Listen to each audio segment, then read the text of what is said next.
اور تقریر کے حوالے سے ایک بات یہ بھی عرض کر دوں، ہمارے یہاں الحمدللہ نوجوان علماء ہیں، ہماری اس مسجد میں بھی ہے، پڑھاتے ہیں، ہمارے شاگرد ہیں، تو میں ان سے بھی کہتا ہوں بھائی جمعے کی تقریر کا بڑا اہتمام کیا کرو، تیاری کر کے کیا کرو، یہ عوام کا حق ہے ہمارے اوپر۔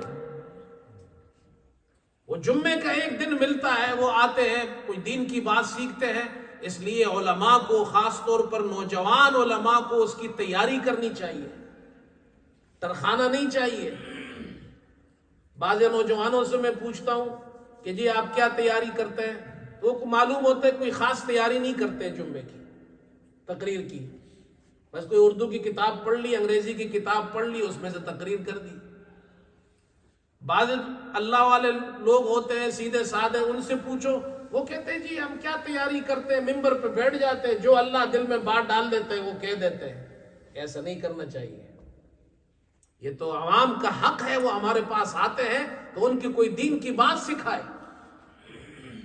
سلف صالحین میں ایسے لوگ گزرے ہیں کہ ہمیں معلوم ہوتا ہے کہ وہ جمعے کی تقریر کا اور خطبے کا کتنا اہتمام کرتے تھے۔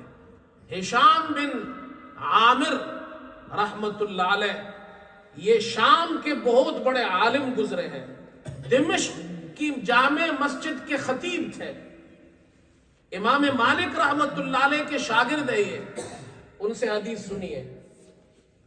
ان کی نوجوانی کا عجیب واقعہ نقل کیا ہے امام ذہبی نے، کہتے ہیں ان کے والد نے زمین بیچی 20 دینار اور ان کو حج پہ بھیج دیا۔ یہ حج پر گئے، مدینہ پہنچے، نوجوان تھے، تو امام مالک کے جو کمرہ تھا اس میں بغیر اجازت کے داخل ہو گئے۔ امام مالک تو بڑے منتظم آدمی تھے، تو ان پہ ناگوار گزرا۔ انہوں نے اپنے جو خادم تھا، غلام تھا، اس کو کہا اس کو تنبیہ کے لیے 15 درے لگاؤ۔ طالب علم ہے، حدیث پڑھنے آیا ہے، تو اس کو ادب بھی تو سکھانا ہے، کوئی اس کو پنشمنٹ سزا دینی مقصود نہیں تھی، تنبیہ مقصود تھی۔ وہ تنبیہ کے لیے انہوں نے لگا دیے، تو ہشام بن عامر رونے لگے۔ امام مالک نے کہا کیوں روتے ہو؟ کہا میرے ابا نے 20 دینار خرچ کیے، مجھے یہاں بھیجا، میں حج کے لیے آیا، آپ کے پاس آیا، حدیث سننے، آپ نے مجھے 15 درے مروائے اپنے خادم سے، میں آپ کو معاف نہیں کروں گا۔ امام مالک نے کہا اچھا اس کا کفارہ بتاؤ، کفارہ کیا ہے؟ تو انہوں نے کہا جی اس کا کفارہ یہ ہے کہ آپ مجھے 15 حدیثیں سنائیں گے۔ تو انہوں نے 15 حدیثیں سنا دی۔ 15 حدیثوں کے بعد اب ہشام کو دیکھے نوجوان ہے، کہنے لگے امام صاحب ایسا کریں، خادم سے کہیں مجھے کوڑے درے مارتے جائیں اور آپ ہر درے کے بدلے ایک حدیث مجھے سناتے جائیں۔ امام مالک ہنس پڑے، کیسے لوگ تھے، ایسا علم حاصل کیا، دمشق کے جامع مسجد کے امام بنے۔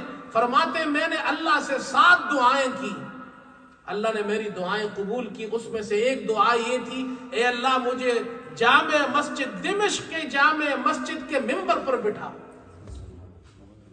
خطیب بن گئے، اور وہ فرماتے ہمارے نوجوان علماء طلباء کے لیے بڑا سبق ہے، وہ فرماتے ہیں کہ میں نے 20 سال جمعے کا خطبہ دیا اور ہر خطبہ میرا نیا ہوتا تھا، تیاری کے ساتھ ہوتا تھا، میں نے کوئی خطبہ ریپیٹ نہیں کیا۔